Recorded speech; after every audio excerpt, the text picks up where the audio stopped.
The VA Radio is a dynamic new platform designed specifically for virtual assistants and freelancers. It features engaging segments covering a variety of topics relevant to the community, including productivity tips, industry trends, and personal development. Listeners can enjoy a mix of video content, podcasts, and collaborative discussions, fostering a vibrant space for sharing ideas and networking. Tune in to enhance your skills, connect with fellow professionals, and stay inspired.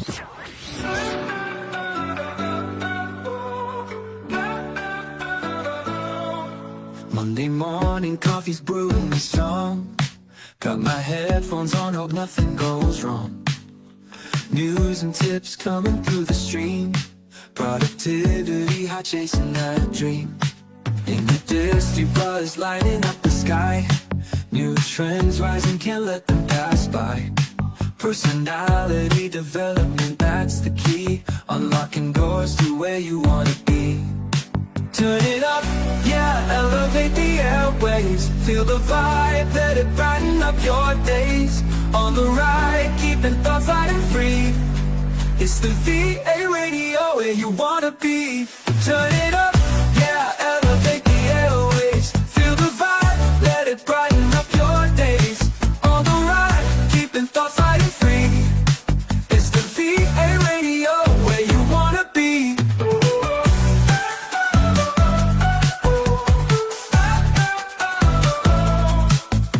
Midday slump, don't let it creep. Sage advice for dreams you wanna keep. Informative, engaging, empowering. You're listening to the VA Radio. Keep it light.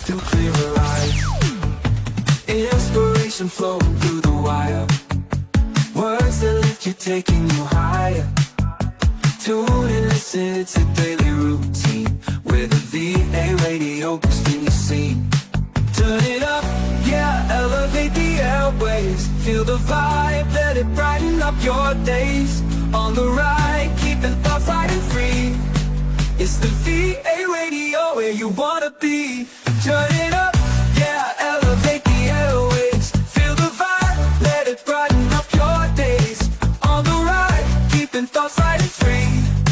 It's the VA Radio where you wanna be.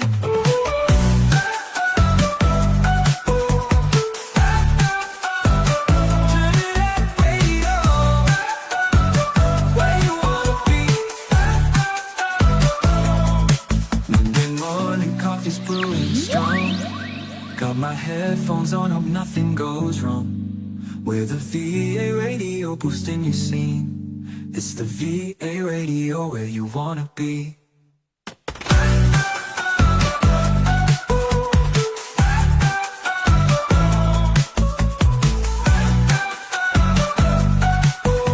VA Radio where you wanna be. Halina't pakinggan ang mga kwento ng mga pangarap na natupad at mga hamong nalampasan. Kwentong VA. Dito nagsisimula ang tunay na tagumpay.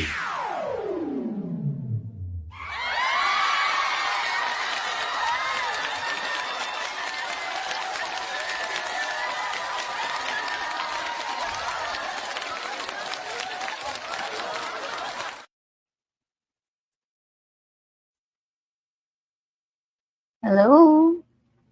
Hi everyone, good evening.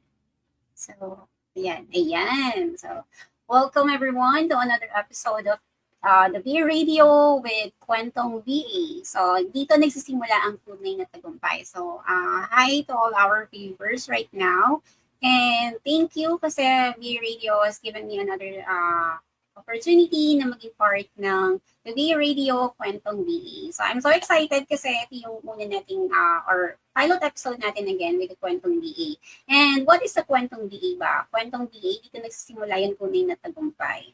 So, ano ba yun? Ito yung mga inspiring stories ng ating mga virtual assistants, freelancers, kung saan marami rin silang dinaanan ng mga struggles. Ito yung mga despite facing numerous challenges, they found the strength and faith to rise above them and fulfill their dreams. So the journey is tough, yes, but it is filled with it must be filled with obstacles and sacrifices. Pero each step has taught them to trust in their skills and persevere. So, yeah. Yeah, I welcome everyone. Please stay tuned kasi meron tayong isa sa mga share ng story sa atin about sa VA journey niya, paano niya nalagpasan yung iba't ibang struggles until now that she can say that she is successfully past the journey and all the struggles. Pero ngayon, matatag, diba, as a VA. So, tara, again, this is Quantum VA with me, your host, Marie, and tara, kwentuhan tayo. Ayan. So, this episode, mamimit natin si Miss Verna Lane Montoya. So, she is a devoted wife, hands-on mom to one amazing son, and a seasoned executive assistant with over 5 years of experience working from home. So, ayan. From her humble beginnings as a bank employee, then stepping out into counseling support, and eventually transitioning into the remote world as a community manager. So, Miss Verna took a bold leap in working from home and never looked back. Okay, so exciting, right? So today, she wears many hats, overseeing business operations and supporting a C-level family in the US while streamlining systems and keeping everything running smoothly. So her superpower, combining heart, strategy, and structure to help business grow while keeping her faith and family at the center of it all. Okay, so Miss Verna's journey is a testament to grace, grit, and growth. And she is passionate about inspiring fellow moms, and aspiring virtual assistants to pursue their dreams no matter where they're starting from. Okay, so this is a very exciting story. So from na-heard natin about story and background ni Miss Berna. So, I think sa mga nanonood sa atin dyan, so to all our viewers, and also please do share our live para po mas marami po tayong ma-inspire na kapwa natin VA na for maybe at this moment nag-struggle and needs someone or needs a story to hear that for now, they are in the journey of challenges, pero meron nag-iintay na magandang journey and magandang success in the future. So, without further ado, I want to introduce to you everyone and makasama natin si Miss Verna. And so, ready na po ba si Verna?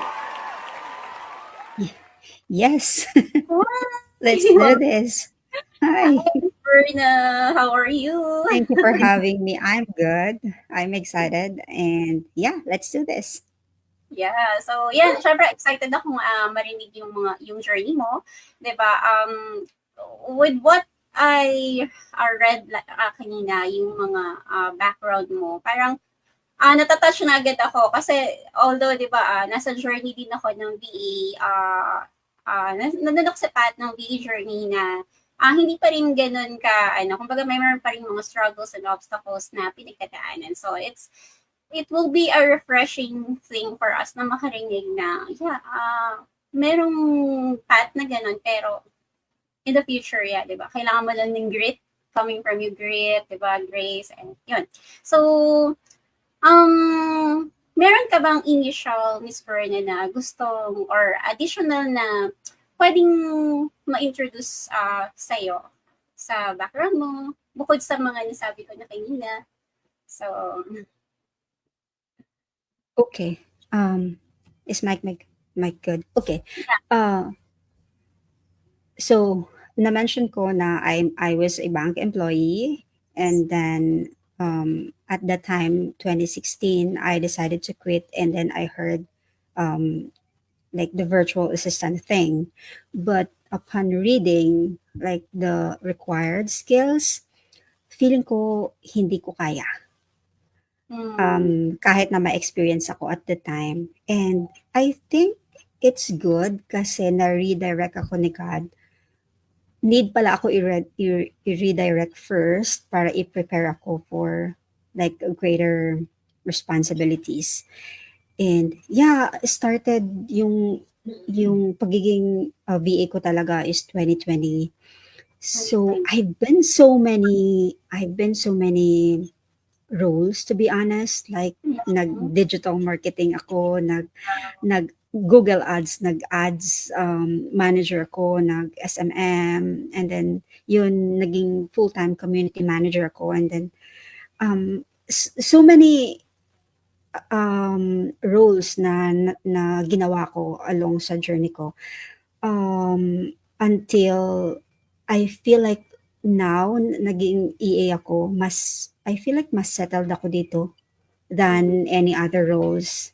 So, mas feeling ko comfortable ako at the same time. Meron akong independence na ginagawa yung mga thing being an EA than those roles. Pero thankful ako so far ng mga tasks na yun or mga roles na yun kasi super helpful nila. You know, super helpful nila. Lalo na kapag EA ka, like overseeing the operations and the business, mas maganda kapag alam mo kahit papano yung mga maliliit na task na yun kasi ikaw yung sometimes pinapa-report sa CEO or gumagawa ng report in general. So, helpful siya. Helpful. Yun. I believe na, tama ka, Miss Verna. Helpful talaga siya. Kasi even dito, di ba, kung halimbawa nasa corporate company tayo, sinasabi natin na you start with, yun, pinakamababa, di ba? Better start ka dun sa, yung akala mo, bakit ko pagdadaanan yan? Eh, hindi naman yun yung job role ko. Hindi yan yung hinahanap ko. Diba? Pero, ma-realize mo na lang na looking back, parang, okay, it made everything in good place right now kasi yung pieces pala na yun, yun yung bubuo sa kung ano yung meron Yes. ako ngayon. Diba? True. So, Yeah. niya. So, ako din naniniwala ako dun Miss Verna sa ganun na kailangan nadadaanan mo lahat. Kasi, what if something happens na kailangan mo gawin yun? So, ano bang gagawin natin? So, ganun na lang ba? Since hindi ko yung job, wag na lang. Kasi hindi ko yung ginagawa. Diba? True. So, kung halimbawa ikaw, Miss Verna, anong masasabi mo dun sa ganung situation? Like, sabi mo kanina, di ba, nadaanan mo yung iba't ibang na to, at least meron kang mga basic knowledge or small knowledge or expertise with different tasks. So, ano yung mapapay or masasabi mo dun sa mga parang, di ba, usually, pag nag-start tayo ng VA, ang unang tanong, ano ba yung niche mo? Oh, yeah. To be honest, like being in a community or VA community or freelancing community, nakatulong din talaga yun sa akin when I was just starting. Kasi yung mga nandoon, yung mga sinishare nila doon, yung paano i-sell yung self mo or you strategize yung skills mo o yung paano mo i-present yung sarili mo. Naka-help talaga yun siya sa akin. And then, yung na-realize ko is always upskill. Like, hindi ka dapat mag-i-stay sa isang kaalaman lang. Kasi we are in this industry na very innovative and always like laging may bago. So, hindi pwede na hanggang dun ka lang. Kasi, darating at ang araw na pagka dun ka lang, maaring pwedeng ipalit sa'yo na mas magaling, na mas advanced, either tao ba yun or either tools ba yun or AI. So, kailangan lagi kang mag-upskill. Kumbaga, hindi ka dapat mag-stop na mag-strive for growth and alam mo yun, dapat yung sa puso mo, do not be afraid or never be afraid of change. Kasi sometimes uncomfortable yun. Nakakapagod mag-learn ng Notion, nakakapagod mag-learn ng, automation or whatever na bago na tools. Pero kapag andun ka na binigyan mo lang siya talaga ng time, honestly, marirealize mo, helpful pala talaga siya. Na mas mapapadali yung buhay mo. So, yan. Yeah, and somehow, di ba, parang, kunyari, ginagawa mo to, and then, wala yung taong gumagawa dapat nito. Pero crucial siya para matapos mo yung sarili mong project. Hindi ka pwede mag-intay for that Yes, person. true. So, Lalo kapag mga time Yes. sensitive na projects, and what if nagkasakit or wala, umabsent, may emergency, kailangan mong i-present yung project na yan. So, you need to jump in para matapos siya. At least kung meron kang alam, at least hindi ka mangangapa, di ba? Yes. So, yun. So, thank you for giving that insight sa ating mga viewers. So, before tayo mag-proceed, Ms. Berna, batiin ko lang yung ating viewers. Si Jenny Bayan. So, good evening daw po. So, yan, good evening po. And also, sa mga manonood po, again, this is the Quantum VA. I am with Ms. Berna. So, we are talking about her struggles, ano yung mga pinagdaanan niya until she reached this journey to success as a VA freelancer. So since pinag-uusapan natin is Quantum VA, and nabanggit kanina na ang dami-dami mo kailangang inaral, pinagdaanan na skills, diba? Was there a time na parang pagod ako? Aral ko lang nito, overload na yung utak ko, and then naaralin ko na naman to. So, was there a time na naranasan mo din yung Miss Verna? Yes, many times, to be honest. Like, parang gusto mo nang give up or ayoko na. Pero, alam mo, I always look back to my why. Kung bakit ko siya ginagawa, kung bakit ito yung pinursu ko or what. I always look back to my core. Kasi, totoo, alam mo, kahit andun ka na sa 6-figure or whatever that call is, they call them success, Yes. ang bilis mong, pwede ka pa rin ma-discourage. Pwede ka pa rin manghina or sumuko kasi drain ka or what. Pero kung alam mo yung why mo, yung core mo, nare-remind na nare-revisit mo yun, ma-realize mo pa rin na, kaya ko to ginagawa. Kasi dahil dito sa pamilya ko, mabigyan ko sila ng magandang buhay or at least, alleviate man lang yung current situation nyo. So, at that time, ang inilalagay sa isip ko at that time, hindi naman sa akin ang role na to, hindi naman ako dapat ang gumawa nito, bakit pinapagawa sa akin to. Pero alam mo, ang naisip ko, it's for me. Kasi kahit maalis ako sa company na to, hindi sila yung may benefits, ako. Kasi kahit saan ako magpunta, alam ko na, 'di ba? Kahit saan ako mag-apply, pwede ko siyang gamitin or, So, yung talagang right mindset dapat na kahit mahirap, para sa'yo yan. So at the end of the day, ikaw pa rin yung makaka-benefits ng mga skills na yan, hindi sila. Diba? True. Na once na-introduce sa'yo, parang, na-try ko na yan. And hindi mo siya, kumbaga, once na tinatry mo siya, meron kasi yung mga nangyaring ganito, Ms. Berna. Halimbawa, diba yun nga, biglaan kailangan mong gawin. So sometimes yun, tama ka po, may mga mindset na hindi ko gagawin yan. It's not part of my job. Hindi yan nasa job description ko. I'm not paid for that kind of job task. Hindi yan yung binabayaran ko. I won't do that. Pero sometimes, meron din ganito na may mga mindset na, hey, I'm going to be able to do that. I'm so excited. It's an opportunity for me.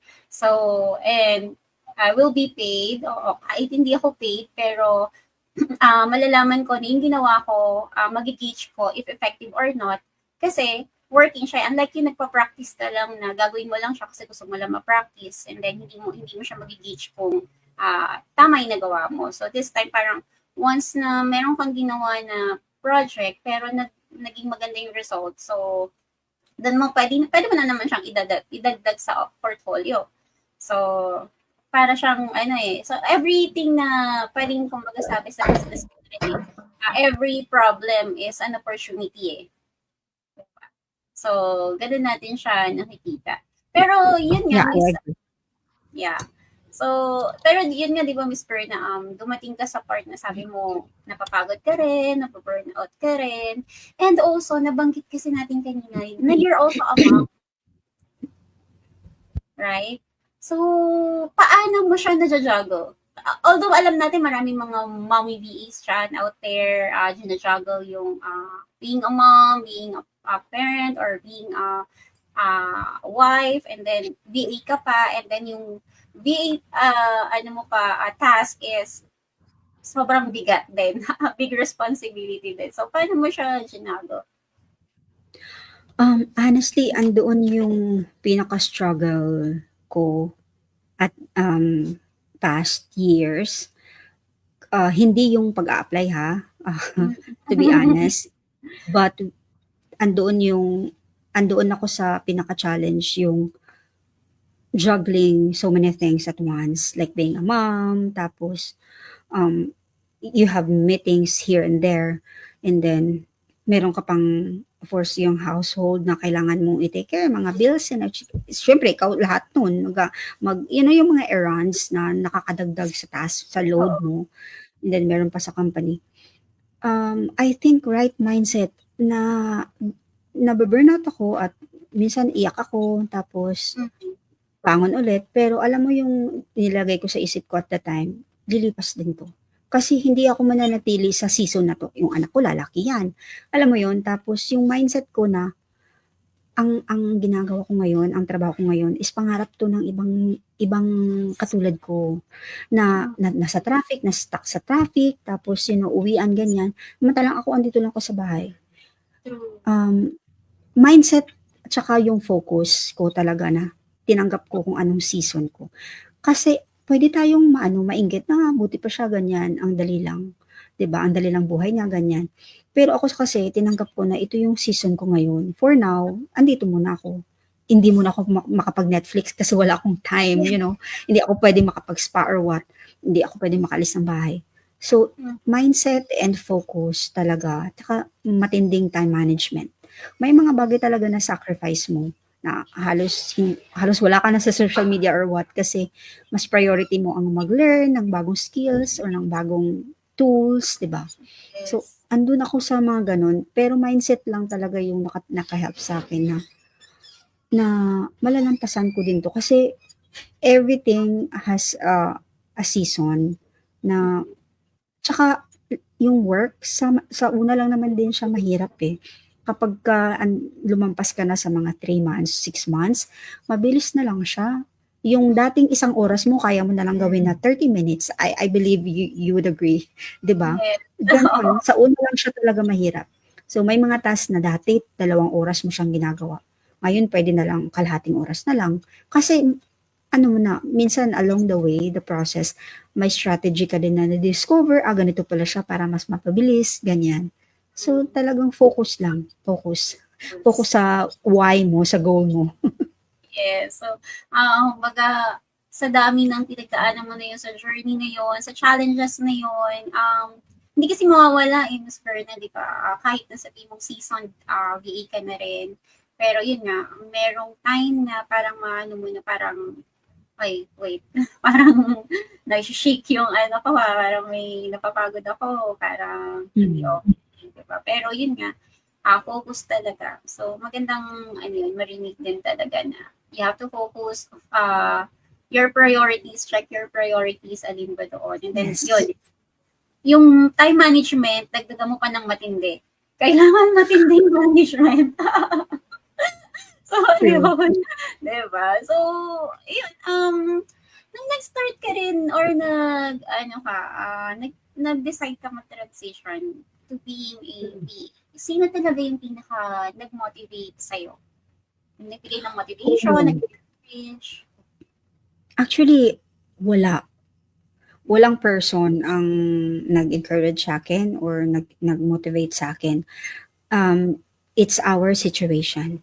Because at the time, 2020, kakakasal lang namin, and then, you know what, we're having so many big things at once. Nagpapagawa kami ng bahay, tapos meron kaming newborn, tapos yung asawa ko bago yung work niya at the time, and then ako gusto ko din mag-shift into situation talaga namin yung nagpamulat sa akin na mag-step up. And then yun, tingin-tingin na lang ako sa mga VA communities yung papaano yung mga tips nila. Sobrang helpful talaga yun. And then yung anak ko tinitingnan ko kasi ayaw ko growing up, meron din akong parang baggage na hindi kasama yung parents kasi nga malayo nagwo-work. Excuse me. So, by this time, I realized na dapat sana ako, andyan ako sa lahat ng milestones niya, kahit papaano. So, yun yung pinakamalaking motivation. Mm. So, kumbaga, yung journey mo, Miss Berna, is a mix of challenges within your family, within your personal struggles. Tapos, pumasok ka sa VA na wala rin, na hindi mo rin, kumbaga, meron ka rin pagdadaanan din pala na mga bagay-bagay na kailangan pa rin talaga palang mag-sacrifice. Hindi pala pag-jump mo to VA, tapos lahat ng problema mo, di ba? So, pagpasok mo as a VA, nagsisimula ka, parang dumagdag minsan sa problema. True, super chaotic na mapapaiyak ka talaga kasi yung kalaban mo dito is yung time. Yung time na kung paano mo i-handle everything. Lalo pagka malaki yung responsibility mo sa company and then meron ka rin responsibility sa bahay. Siguro good thing, I believe hindi man naman lahat yung may situation katulad ko. Meron din talaga na maaluan sila kasi they have help, from the family members or andun sila sa like malapit sa kamag-anak na meron minsan nakatingin sa anak nila or what, or they have someone na ma-ask ng help ba pagka need nila. It's just that mine was different kasi parang ano talaga kami ng asawa ko, parang kami-kami lang talaga sa buhay, kumbaga gano'n. So, wala kaming choice kundi mga and mag-sacrifice, a lot of sacrifice. Oo. So, naiintindihan kita, Miss Berna, dun sa part na sobrang busy mo, ang dami mong task. Kasi hindi ko alam kung dumating din sa point sa'yo na to minsan na ako may time na nainis ako kasi tanghali na, wala pa kaming sinaing. Kasi ikaw na, di ba? Wala kang Real talk yan. Diba? Siguro lahat, naku, may mga time pa na wala ka pang ligo, hapon na, or yun ba? Lalo pagka Australian or morning shift ka, o sabi niya, sarap ng morning shift, hindi naman alam, pagka from bed, work agad, walang ligo until hapon, init ng ulo mo sometimes. So, totoo. Tapos, syempre, pagkatapos mo, pagod naman, syempre, yung mata mo, yung mo, hindi ka na basta-basta na, tapos na yung shift ko, ligo, hindi naman ganun. So, papahinga ka hanggang sa nagkinabukasan na. So, malamang marami sa mga VA natin na nanonood ngayon na nakakarinig naman dito. So, ikwento nyo rin yan dito sa amin sa comment section kung naranasan nyo rin ba yung mga ganitong scenario na mag-duty kayo, walang ligo, tapos dumarating din sa point na, wala pa kayong naka-prepare na food kasi sobrang kasi kahit na ako, hindi ko sure kung agree ka dito, Miss Berna, na kahit gaano ka-organize, kahit sometimes gaano ka-time manage sa time mo, there will be a time na parang chaotic everything. Yes, true. Yeah, meron So, talaga. Meron ka na ba yung situation na gano'n? So, kwento mo naman sa amin. Oo, maraming beses, lalo pa nung kaka-toddler lang ng anak ko. At alam niyo naman, kapag toddler, wala talagang i-expect na aesthetic yung bahay niyo. O, diba? Tapos may meeting ka pa, maya may meeting ka, and then, or may mga task ka na kailangan tapusin. So, hayaan ko lang talaga siya kalat all over the house. And then, pag tapos na yung shift ko, or minsan pag may mga konting-konting break, saka na lang magliligpit. Yun, parang tinanggap ko na ilang taon din yun, ganun yung setup muna namin. Until nakakaintindi siya na he needs to fix his toys and ganun, setup lang. Yes. Kasi bata yun, hindi natin din pwedeng pigilan yung kanilang yun yung way nila. Since yun nga, wala rin siyang kalaro. Busy tayo as a mom, di ba? So, kung pati ba naman yung mga bagay na pipigilan natin. So, mahirap din sa atin as a parent na nagjo-juggle ng career to family. Ayun, di ba? So, ang hirap talaga nun. So, pero yun nga, mahirap, may journey rin tayo na masaya, di ba? So, kanina nabanggit ko na Miss Berna kung paano mo na-discover yung work as a VA. So, sabi mo kanina browse ka lang sa mga community, right? Ng mga VA.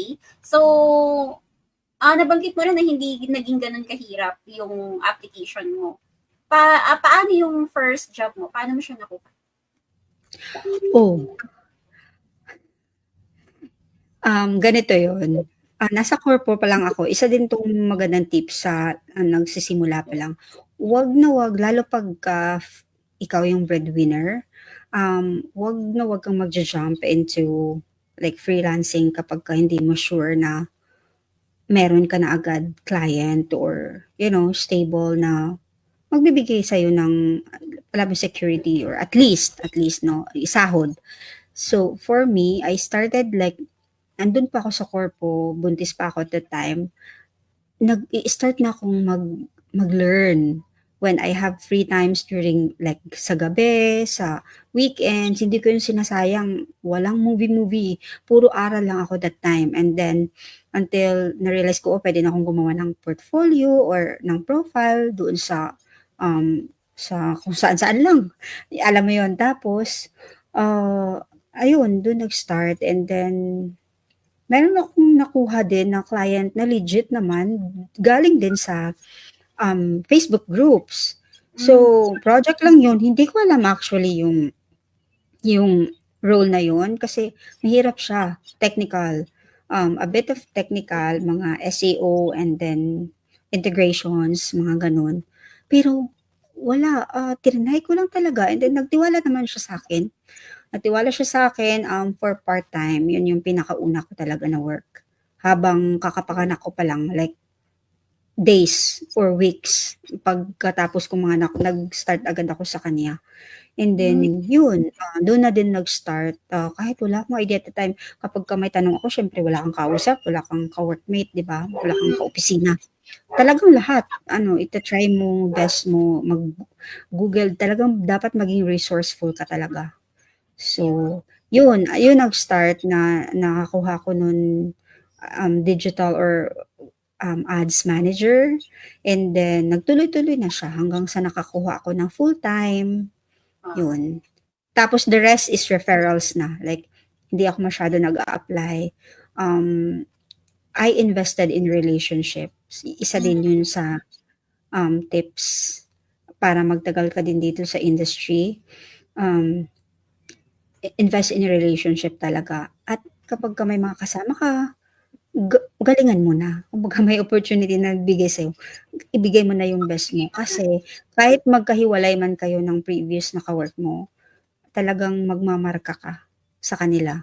At darating ang time na maaalala ka nila, si yun, honest yun or magaling yun sa trabaho, ganyan. O maaring i-refer ka o kaya tulungan ka, o 'di ba? So, gano'n na lang siya. Kaya nasabi ko sa pag-a-apply hindi masyado ako do'n challenge, kundi sa pagdating sa ang totoong challenge is yung mabigyan ka ng responsibility. Kasi sometimes yung binibigay doon sa job description, konti lang. Pero pagdating sa totoong trabaho, sandamakmak o, 'di ba? Oo. Yung parang tatanungin ka lang, "Can you help me with this?" Hanggang sa naging task mo na siya. Pero kapag ginagawa mo kasi siya with joy and yun nga, yung Totoo. sabi mo nga, give it your best na po, di ba, Miss Perna? So, yun yung mga natutunan natin kay Miss Perna with this, build relationship, napaka-importante, di ba? Give it your best na po. Once you're given a chance, give it your best na. Diba? Tapos, yun, honesty and integrity sa ginagawa mo. Kasi sobrang importante nga ngayon. May mga nababasa, mamaya may pagkukwentuhan tayo dyan, Miss Berna. So, may mga nababasa tayo about dyan na medyo nakakalungkot lang na marinig na, yun nga, diba? Kasi part ng upskilling natin, ako para sa akin, I need your insights din about this. When we are upskilling, sana not just the skill, parang isabay natin yung work ethics, I think. So, True. kasi sometimes iba parang na-focus na lang sa upskill, pero there are others na parang nawawala yung, yung work ethics. So, what's your insight about this? Yeah, when we are like money driven, madali lang talaga siyang maswade na parang yung focus mo na lang talaga is all about money, money, income. And then nawala yung core mo na gusto mong tumulong sa business or gusto mong mag-grow or gusto mong mag-serve. So, yun din yung pinaka-careful ako lalo na sa mga matagal na dito sa VA industry na minsan sa katagalan natin parang nagiging complacent tayo or kampante tayo na, ang dami ko ng skills, ganyan. Yes. Pero minsan nawawala yung integrity natin o yung heart natin to really, kung ano ba talaga yung purpose. 'Di ba, partnership or, Yes. to help the business na minsan, I hear some stories um, na nawala yung integrity sa work, ganyan. So, minsan, malaking pagkakasala ang mga ginagawa ng iba. So, yun, careful tayo kasi yun nga sinasabi ko, minsan lang yung pagkakataon dumating. Huwag Yes. natin siyang, we don't take it lightly kasi sayang. Baka hindi ng skills, ang dami mo ng experience. I still read some stories na nahirapan pa rin silang mag-apply. Yes. So, Marami pa rin talaga. kasi malawak na ang competition ngayon. Yun. Totoo. Yun. Nabanggit mo kasi yung mga stories, Miss Verna, yes. Minsan browsing sa mga communities natin, alam mo yun, maraming mga rants. Sometimes, mga rants na siya. And sometimes, yung nakakaraan, okay, parang okay pa yung rants eh. Nahihirapan ako, mayroong mga ganito. Pero lately, puro nagiging reklamo na siya. Parang mga VA na hindi natin nilalahat to, guys. So, meron lang tayong mga siguro experiences na hindi natin masabi kung ano talaga yung real story behind kung bakit nila nagagawa yun or bakit nangyari yung mga situations. Pero sometimes meron tayong mga nababasa dito na parang hirap na hirap yung iba maghanap ng work. And there are people na nakahanap ng work pero hindi nila pinapangalagaan. So, diba? So, nakakalungkot din yun na parang buti kayo, mabilis lang nakahanap ng work, tapos kami, hirap ng hirap, pero ito pinapabayaan nyo.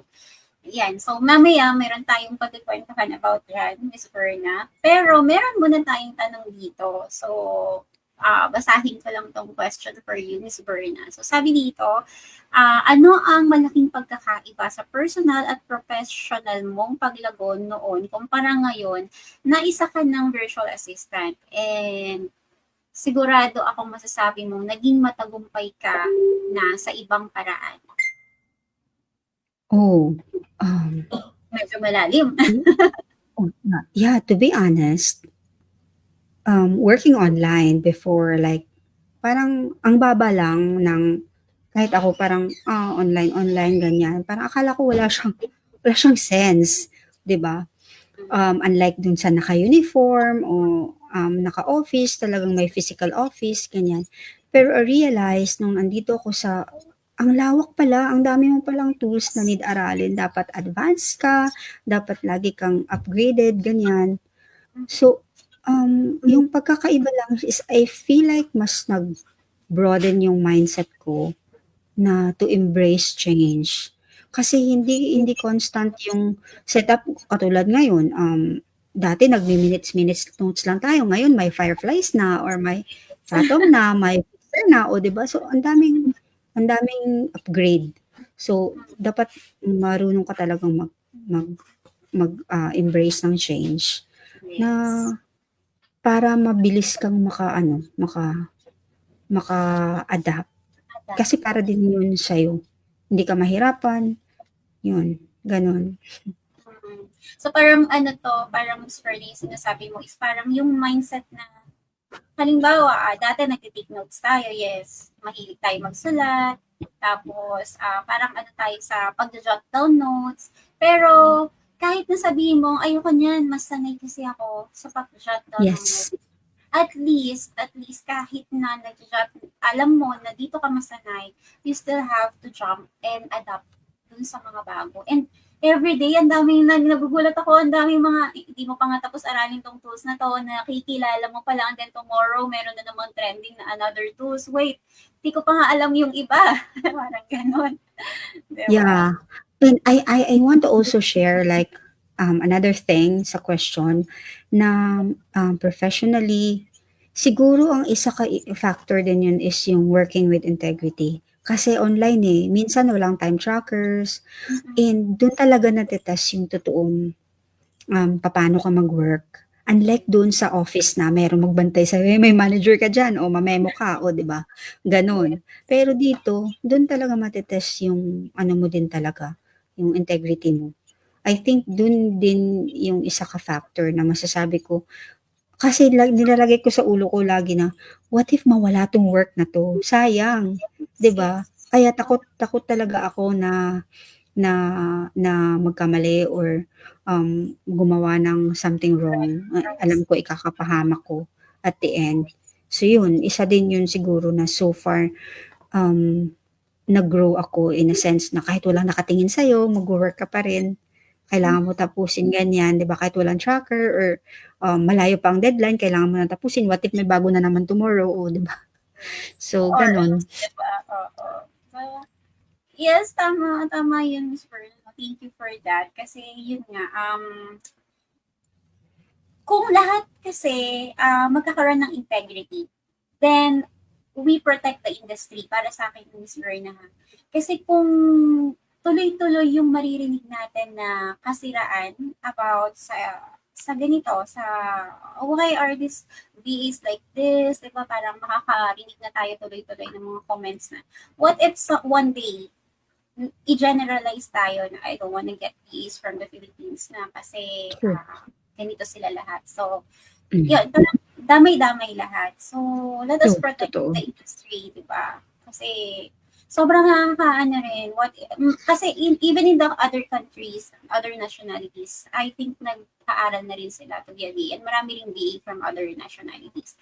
So, Yes, true. kailangan natin i-protect, di ba? So, ikaw, Miss Perna, anong ano mo doon? Totoo yun. Actually lumalawak na ngayon, kasi hindi na lang sila sa Pilipinas nangunguha, LATAM, Indonesia, Malaysia, marami, India, napakarami na, kaya sobrang malaki ang kompetisyon natin. Kaya pero siguro kapagka, binibigay mo yung best mo at kapagka kasi na-label tayo, marami akong nababasa na their employees like will not get any VAs from the Philippines anymore kasi um, dahil nga dun sa mga pagkakamali ganyan. So dadamay talaga tayo lahat. So ayaw naman natin na dumating sa point na yun, of course. Kaya siguro kung ano yung magawa mo ngayon na alam mong best, gawin mo na lang yung tama. Ano lang? Kaya Yes. Totoo, Miss Verda. So, having said that, ay napag-uusapan na natin itong issues about this. So, meron kasi tayong kwento dito, Miss Verna, and babasahin natin siya. And then later, pagkwentuhan natin, ano ba yung sa tingin mo doon, ano yung mga opinions and insights mo about this. So, pananaw mo, pananaw ko. Ayan, with the kwentong VA of the VA Radio. So, basahin natin yung story. Ayan. So, ayan, medyo maliit lang. So, hello, startup agency here. Pa-vent out lang din ng konti. So, by the way, before ko i-proceed yung pag-read ng story nito, we would like to give credits dun sa nag-post po nito, and thank you for letting us share the story here in the Kwentong VA of the VA Radio. Okay, so basahin na po natin. So, ito. Hello, startup agency here. Pa-vent lang din po ng konti. Alam kong hindi kami perfect and all, pero ang hirap din talaga maghanap ng virtual assistant these days. yung ang galing nila sa interviews. Tapos, after ma-train, then ma-profile sa client at mag-work, day 1, biglang aayaw na. At sabay tanong kung makukuha yung training allowance kesyo may nakitang better opportunity sa day 2 niya sa client. And hindi daw siya aware na part-time lang muna siya. Pero nakalagay naman sa contract na maybe part-time, full-time, or project-based yung mapoprofile ng client. So, also admitting na syempre dahil startup is hindi ganun kalakihan ng sweldo and kahit pa paano tumatanggap din kami ng lowballer na clients for now, building reputations. So, meron din ibang virtual assistants na ang galing sa umpisa. Tapos biglang ang daming reklamo about sa client kahit pinagbibigyan ang laging makeup shifts due to mental concerns. Sana hindi na lang nag-apply kung hindi pala mentally fit to work kasi kami yung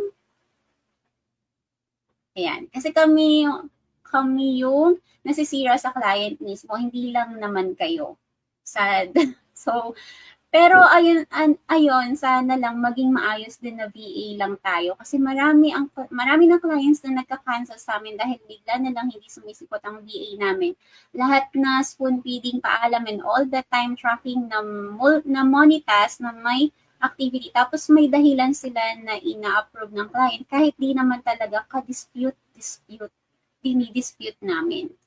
Yung sudden changes sa agency namin is because of their doings. Ayaw namin mag-hit kasi nga ayaw namin ng negative vibes sa work. Pero dahil sa majority din ng naka-hire namin, kakaiba yung work attitude. Ayan. Napipilitan kami kasi yung isang client namin na nagbigay sa amin ng ibang clients, nakikita yung ganoong cases. So, pinaghigpitan kami or mag-hire daw kami kahit ibang lahi. Which is ayaw namin kasi ang gusto namin as much as possible, Filipino VA pa din ang matulungan at ma-uplift ng community. Hindi kami kagaya ng ibang agency na need kayo interviewin ng client tapos pag goods kayo, kayo na kukunin. Tapos kung hindi, hintay ulit sa ibang opportunity na client interview. Pina-profile po namin kayo agad. Sana di nyo sirain yung credibility namin sa client and yung trust na binigay namin sa inyo from interview pa lang. Isa din sa mahirap yung kakilala na nang hihingi ng tulong, sabay di sisipot or ang daming hanash na nangyayari sa buhay. Mangangako na hindi sasakit ang ulo namin, parang sumakit yung ulo ko.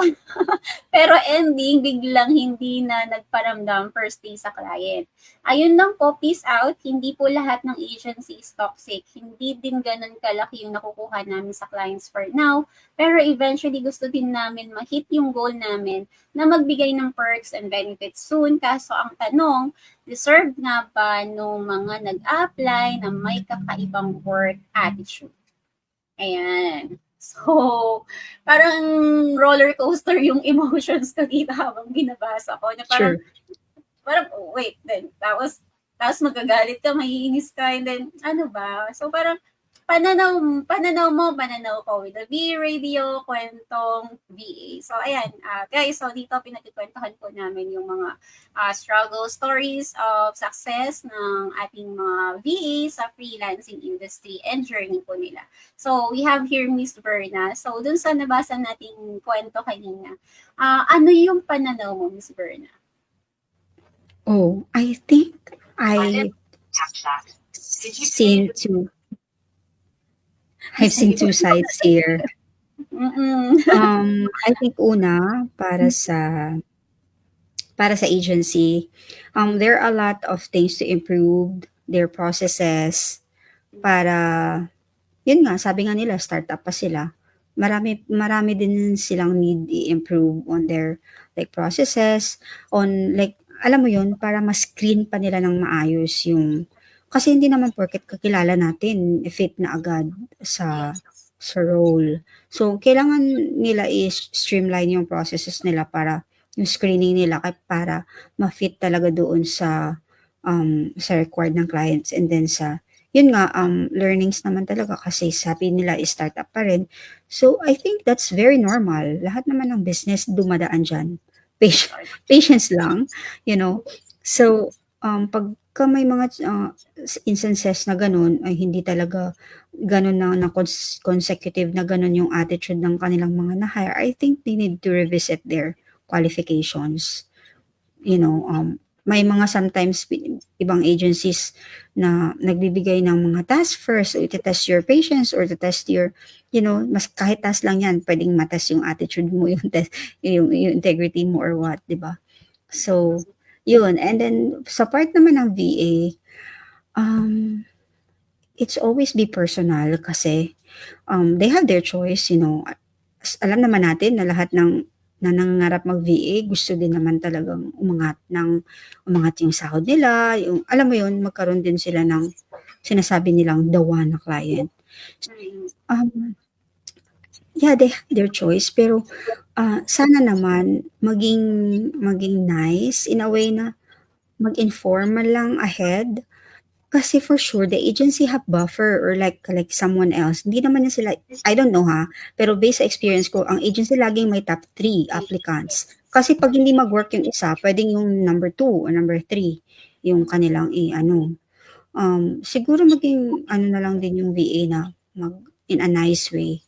Or kahit sa umpisa pa lang, honestly, my experience ako kanina, I've been interviewed by like an agency.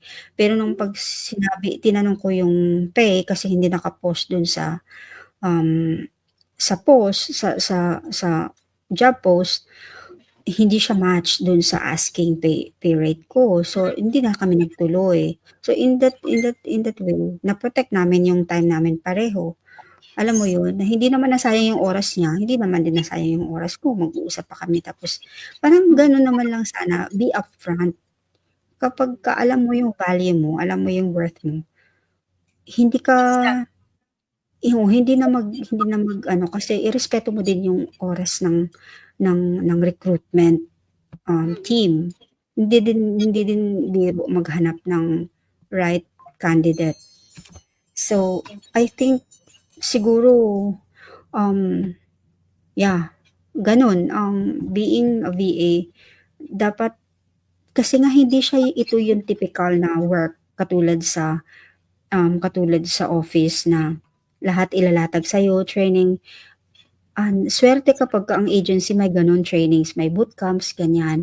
Pero usually pagka direct clients, wala, bahala ka sa buhay mo kasi kaya nga hinire kita kasi alam mo na. So, dapat yung mindset ng VA is talagang lagi silang ready na ganun yung setup. Like expect the worst. Para kung mag-worst, kung hindi man worst, at least, di ba? At least gumaan ang buhay mo. Yes. Ganun. Kasi swerte talaga, to be honest, naranasan ko mag-agency. Maganda yung mga agency may trainings. Pero yung iba talaga pagka direct client, wala, bahala ka sa buhay mo. Kailangan mo i-figure out lahat ng bagay. So, yun. Totoo.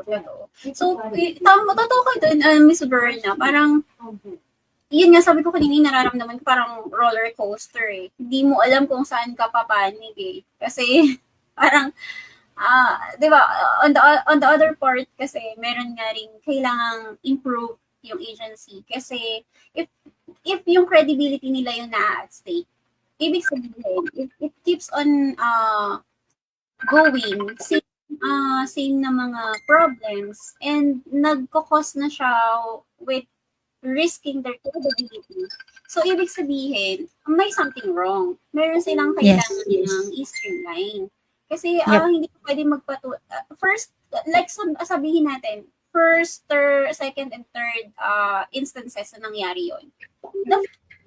And the fifth, and the susunod, para sa akin, parang hindi, mag-iisip ka na nun, wait, hindi pwede na umabot kami to this many instances na ganun pa rin, same problems. Diba?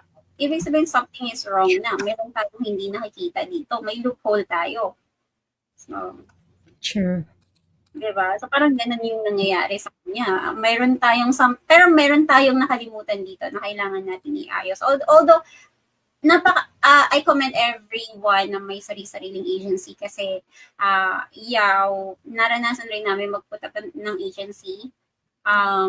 medyo mahirap talaga siya kasi hindi pa nangyayari, dapat ready ka eh. Parang Yep. 3 steps ahead ka. What if this thing happen? Dapat meron ka na agad doon risk management eh. Meron ka na agad naka-ready na risk management for that instances. Pero yun nga, on the other part, napakarami naghahanap ng trabaho ngayon. Ang daming True. GE na makapasok.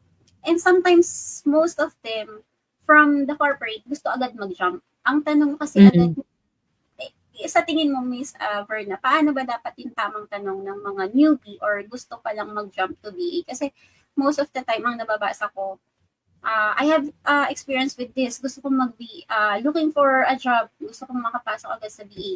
Yun agad yung tanong nila. So parang gusto Sure. agad nila. Parang ang pakiramdam ko is, gusto ko agad makapasok bukas or gusto ko agad makapasok. Ito yung trabaho ko kahapon. Bukas gusto ko pumasok sa ganito. Ano sa tingin mo yung Oh, yeah, that's true. Ang dami ko din nababasa niyan sa mga pages. I think manage your expectation. yeah, Kasi sometimes kasi yung mga content creators din yung nagpo-post na ganito yung sahod nila, ganyan. So yung expectation din ng marami is gano'n na din agad, but it's not. Lalo kapag starting ka pa, and ine-expect mo kaagad na malaki ang sahod mo, tapos ang demand ng work or Yes. kailangan mong aralin ng mga tools, madami rin. So parang hindi siya nagma-match. For me, kahit gaano kaliit, basta alam mo na wala ka pang experience, gora. Yun talaga ang kumbaga, yes. kahit may isa lang magtiwala sa'yo, kahit isa lang Yes. yung magtiwala sa'yo, gora na. Kasi, tsaka namnamin mo yung process na andun ka sa kumpanya na yun, kahit good or bad, namnamin mo. Kasi walang tapon eh, lahat para sa'yo yun. After a year, after 2 years, ay naku, sinasabi ko sa'yo, madami ka na agad makukuhang trabaho. Kasi, mindset talaga dapat, bago ka pa lang, tapos nag-e-expect ka na agad ng the one na client. Meron naman din talagang ganun, pero hindi kasi natin narinig yung buong kwento. Yung proseso bago niya nahanap yung the one niya or bago niya nahanap yung client niya na generous or what. Meron talaga proseso kasi ang lahat. Ang iba kailangan mo nang hasain mo yung skills mo, yung expertise mo. Kasi ang mindset dapat is business mo 'to eh, yung skills mo, business mo 'yan. Binebenta mo yung sarili mo sa ibang sa company na nangangailangan ng service mo. Yun talaga yung mindset natin, hindi yung employment lang. Kasi 'pag once employment, yung iniisip natin is spoon feed din tayo lahat, 'di ba? So, dapat yung mindset natin is business ko 'to, dapat marunong akong ibenta yung skills ko or i-present yung skills ko sa mga companies or yun, like treat yourself as like business din. Kasi yun, para tratuhin ka din ng maayos, ganun. Pero for those who starting talagang iset mo yung mind mo na kahit gaano pa yan kaliit yung pay na yan, basta may magtiwala sa'yo, sunggaban mo na. Kasi baka mawala pa.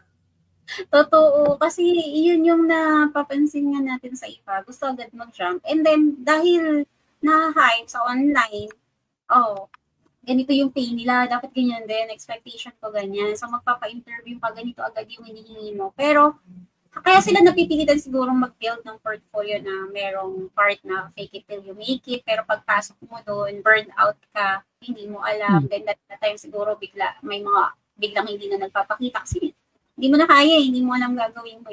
Kasi wala ka namang makakausap during that time na, paano ba to, paano ba yan? So, kailangan mo lahat na gawin. So, parang, yun, kagaya sa story natin, Ms. Berna, merong kailangang i-streamline yung VA agency. Kasi, ang inaalagaan nila dito is not just the credibility ng agency nila, but the credibility of every agency na nandito sa Pilipinas. True. Totoo. Diba? Damay-damay yan. Damay-damay kasi, maniwala kayo guys, damay-damay ito pag nangyari ko.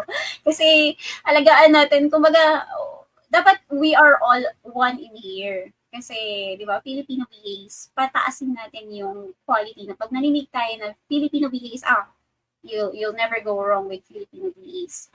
Ganito sila, ganito yung work attitude nila. So, bantayan natin yun, or else lahat tayo talaga dito, darating yung time, bigla na lang tayong, I don't wanna get any VA, Filipino VAs, ganito sila. And somehow, may mga naririnig na tayo, kasi, di ba, may mga comments na ganyan. So, rin, ang daming magiging factor na magiging kalaban natin in the future. Marami na nga tayong kalaban with the agency, plus factors like this pa with the work attitude. So baka lang, 'di ba? So kailangan natin ingatan. Plus yung yung nasabi mo kanina, Ms. Berna, na once you are a newbie, pag may nag-knock sa'yo na opportunity, whether it's low, pero hindi naman siguro mag-offer sa'yo ng too low, na halos sobra na parang bagsak na bagsak. Syempre, it will always be fair enough. Low, pero fair pa rin naman siguro yan. Hindi lang kasi, nasasabi lang natin kasi na low, kasi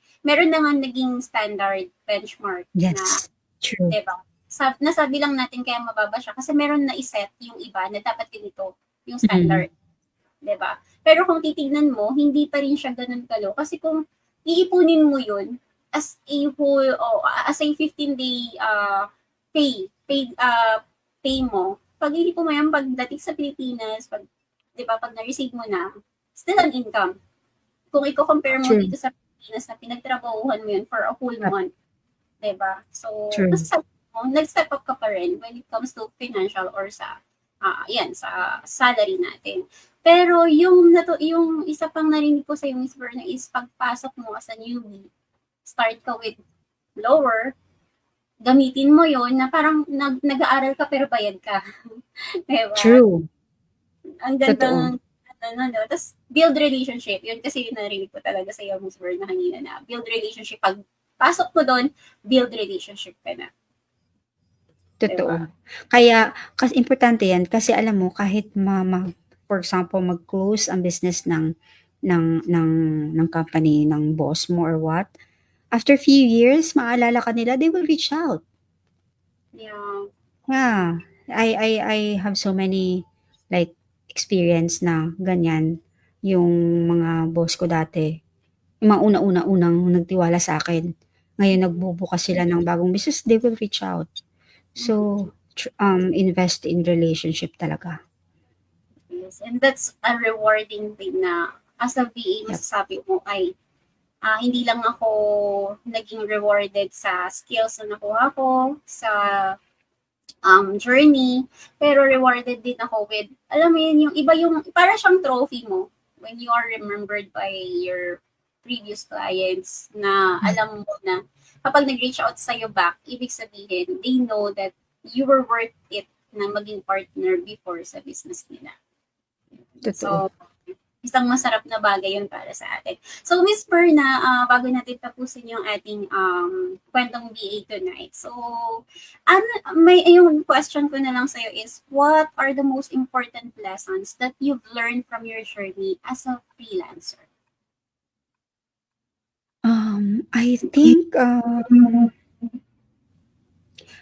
be a lifelong student, like stay hungry for growth. Yun yung una. Baga, wag kang mag-stop na mag-learn. And then, pangalawa is don't break someone's trust. Kasamahan mo man yan or boss mo man yan. Huwag mong bigyan ng pagkakataon na mag-doubt sa'yo or mawala yung tiwala sa'yo.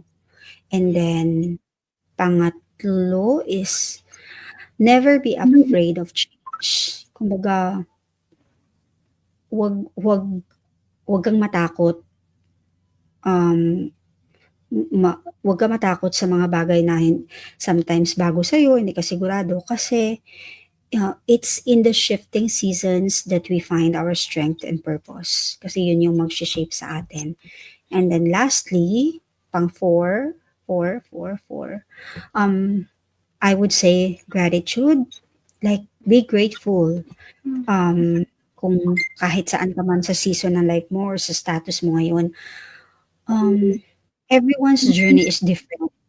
Pwede tayong mainggit, pwede tayong, alam mo yun, pero intindihin mo na everyone's journey is different. So, just bloom where you're planted.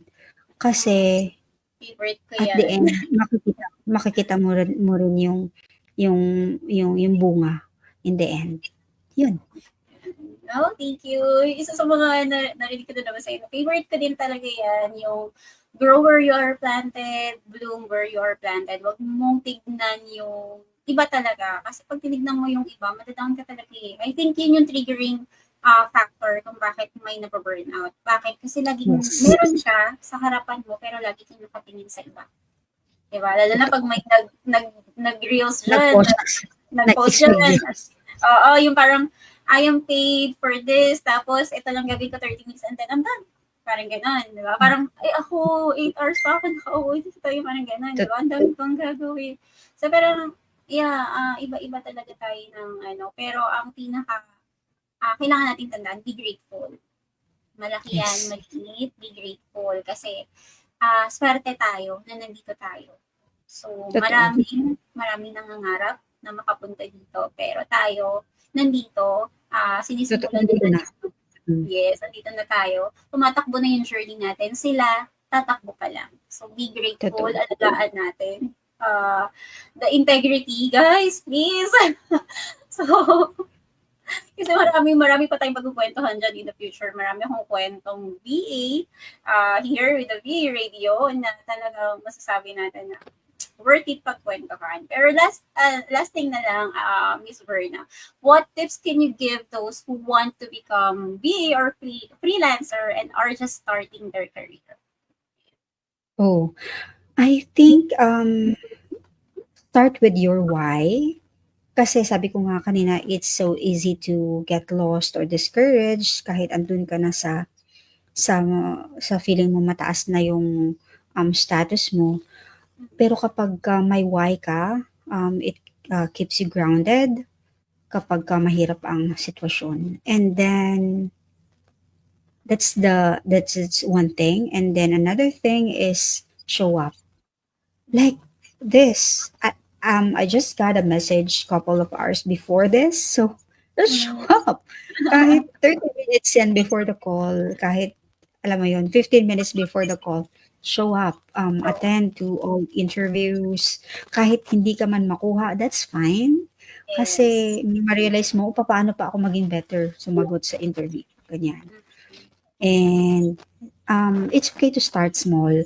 Kahit wala kang Mac ngayon o kahit wala kang Core i ngayon, Core i7 or what, kahit second hand lang yung laptop mo, kahit nakaupo ka lang sa monoblock, that's fine. Basta wag ka lang mag-give up sa sarili mo. Wag mo alisin yung tiwala mo sa sarili mo na kaya mo. Kasi darating ka din talaga sa in the future. Makukuha mo din yung mga bagay. Susunod na lang yun. Basta wag kang mag-give up. Yes. Yan. Pero ito, idadagdag ko lang to, Miss Berna, bago natin tapusin talaga itong episode natin. We are the Kwentong VA of the VA Radio. Miss Berna, ikwento mo sa amin, in a summary, what is your Kwentong VA as a virtual assistant? Ano yung Kwentong VA ni Miss Berna Montoya as a virtual assistant? Okay. How was the journey? Again, I started small. Wala akong phone. Wala akong phone for few years. And wala akong laptop. And yung nakakuha ako ng 10 hours per week na client, doon ako bumili ng second hand. Doon nag-umpisa. Kaya nga sabi ko, do not despise small beginnings. Kahit wala kang work setup ngayon, that's fine. Umpisahan mo lang. And then, do not stop upskilling and do not lose your sight doon sa why mo. Kasi pwedeng mawala ka sa money na lang yung motivation mo. Pero yung reason na bakit mo ginagawa yung work na yan ngayon or bakit ka andito ngayon is nawala siya. Mahirap kasi it will go back doon sa mababurnout ka o kaya mawawala ka sa path mo. And then, tips for newbies, I said na start with your why and start small and be grateful. Pagka may kumatok sa'yo, kahit magkano lang yan, sunggaban mo na. Kasi baka mawala pa. At pasalamatan mo palagi yung tao na nagtiwala sa'yo, yung client na nagtiwala, agency man yan o direct clients. Pasalamatan yung mga taong nagtiwala sa'yo kasi sila din yung paraan para makarating ka dyan, para makapasok ka dyan. So, just your mindset will bring you far. Kasi kahit andun ka na makapasok ka na, tapos sabog-sabog naman yung schedule mo, 'di ba? Pero kung wala kang mindset na, lilipas lang to, para sa akin to, wala. Hindi mo rin ma-enjoy. Kasi for me, success, hindi yung andun ako sa 6-figure. Iba yung definition ko ng success. Ang success for me is balance. Like, nakakain naman or nakukuha naman namin yung kailangan namin or gusto namin at the same time, na-enjoy mo naman yung work mo. Hindi lang yung work, tapos wala ka ng tulog. Bukas memories ka na. Yes. So, Tumatagos ka na. so yun, dapat balance. Ayan. So, with all those journey, with all those struggles, and mga pinagdaanan ni Miss Verna Montoya as a virtual assistant, as sa kwentong VA ngayon, who is Miss Verna Montoya now as a freelancer? Oh, I would say this year is a year of balance for me, to be honest, kasi nung mga nakaraang taon, grabe talaga yung struggle ko at the time. Pero this year, I find more balance. Like, I can do workout now, or we can go out now. So, marami ang nagbago kumpara sa mga previous year kung nung nag-umpisa. At sa mga nag-uumpisang VA, natural lang yan. Dadaan kayo dyan sa ganong season, lalo kapag nag-umpisa kayo. Dadaan na kayo sa mga halos walang tulog, kasi lahat aralin mo, or lahat i-cope mo, or sasabayan mo. Pero kapag mahanap mo na din yung yung saktong rhythm yung flow ng schedule mo, o kaya yung magandang offer, or yung skills mo nagma-match dun talaga, ma-realize mo, this is it. Kasi wag natin i-aim or i-goal na 6-figure ako, tapos ngayon wala, ay puputok na pala yung ugat sa ulo mo. Diba? So, Kulang pa yung 6 figures na yun. so dapat find balance talaga sa family. And good thing now kasi my husband is also like full-time dito sa bahay. So malaking help din yun, kaya super happy ako than the previous years kasi now I feel like may support na talaga ako. So thankful and grateful ako sa year na to. So yeah, but still, I'm still learning so many things. So, again, thank you sa kwentong VA mo, Miss Verna, and I'm sure maraming mai-inspire, maraming ma-enlighten na this journey is not a journey of like success ng lahat, all smiles. So, every VA na nandun sa tinitingnan natin na ladder na gusto nating marating went through this. Hindi ko pwede mag-skip. Ewan ko kung mayroong mga nag-skip, pero for sure may pinagdaanan pa rin sila. It's never always like skip, diba? So, pwedeng mas mabilis lang yung kanilang pagtangat. Totoo. Pero for sure, dadaan sa baitang yan. Hindi pwedeng hindi. So, yan. So, thank you, Miss Verna Montoya, for your Quantum VA, with your shared Quantum VA here at the VA Radio. With me, your host, Marie, and everyone, good night. And sana makasama namin kayo sa susunod na episode ng Quantum VA. Bye! Bye! Hanggang sa susunod na kwentuhan dito sa The VA Radio, Kwentong VA. Dito nagsisimula ang tunay na tagumpay. Maraming salamat sa pag-tune in at abangan ang susunod na kwento ng inspirasyon at tagumpay.